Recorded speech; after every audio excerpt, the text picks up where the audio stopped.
राज्यर एक गरीब लोकर सरकार प्रतीक्षा लोकर सरकार आसी बोली श्रम जगत गोटे आनंदर माहौल भी सृष्टि होता। महापात्र भारतीय मजदूर संघर राज्य उपसभापति दायित्व अच्छी।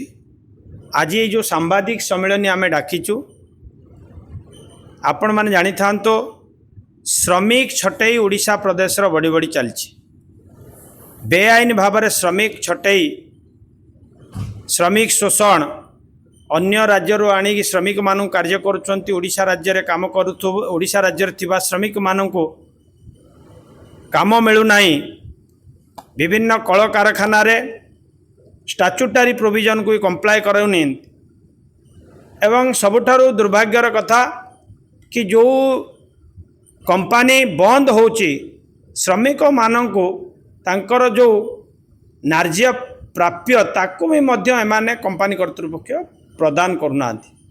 आमे बारंबार श्रम कमिशनर श्रम सचिव श्रम मंत्री एवं तल स्तर रे जो माने डीएलओ डीएलसी एवं जॉइंट लेबर कमिशनर को मध्य संबंध में लिखित आम जनईचु से संबंध में बारंबार कहला सत्वे भी सुधा कौन सी तार सुफल मिल पारना।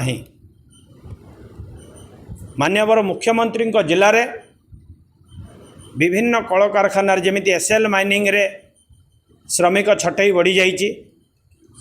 एमएसपी स्पंज रे आज्ञा बेआईन भाव में साधारण संपादकों को चाकरी बाहर कर माहेश्वरी इस्पात बीके स्टील रे भी मध्य श्रमिक दीर्घ वर्ष धरी काम करुला परे भी सामानू न्याय्य प्राप्य मिलूना। आमे बारंबार लेखिकी जनाऊचु सरकार सहित संवाद भी मध्य करुचु। सरकार संगठन मध्य आमे चेष्टा करूँ कि वार्तालाप माध्यम समस्यार समाधान हम किंतु एबेकार जे श्रम कमिशनर अच्छी एडिशनल कमिशनर अच्छी से कथा को कौन सी कर्णपात करूना। प्रत्येक इंडस्ट्री शह शह संख्यार श्रमिक भाई भौणी मैंने आसिकी श्रम कमिशनर ऑफिस आगे दिवारात्र धारणार बसी रे।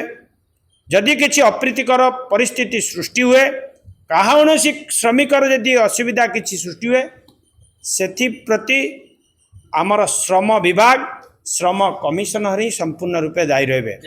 आसंता 6 अगस्ट दिन 10टा ठारू अनिर्दिष्ट काल पाई आम धारणार बसी रहे। प्रकाश चंद्र राउत माहेश्वरी इस्पात कर्मचारी संघ BK steel Khuntuni general secretary अच्छे। आज्ञा देखु कटक जिला गोटे कोस्टाल जिला भाव अग्रणी जिला भाव परिगणित किंतु बड़ दुखर विषय सेठारे जो माहेश्वरी इस्पात लिमिटेड थिला एबे बीके स्टील ताको अधिग्रहण करिछि।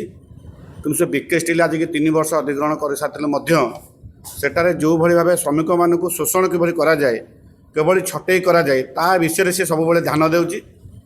एवं जिला प्रशासन हस्तक्षेप होइछि लेबर कमिशन को हस्तक्षेप होगा फल सेठारे कार्यरत पुराना श्रमिक मानक निजुक्ति 15 जन देते बाकी अवशिष्ट 27 जन 30 जन पाखापाखि कर्मचारी को पुनः निजुक्ति देले नहीं।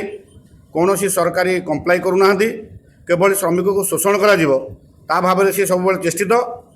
बड़ दुखर विषय सेठारे कार्यरत श्रमिक मैंने एक्सीडेंट हो 2 जन 3 जन पाखापाखि अश्विनी हस्पिटाल चिकित्साधीन अच्छा से चिकित्सामूलक साहाय्य सहायता किसी मिलूना एवं दैनिक भाव किभली श्रमिक मानक छटई करा बाहर राज्य को श्रमिक दिज्व से भाव से चेष्टा जारी रखिंट जार प्रतिवाद फल आम आगामी अगस्ट 6 तारिख दिन श्रम कार्यालय श्रम कमिशन कार्यालय आम आंदोलन दिवारात्र आंदोलन करूँ।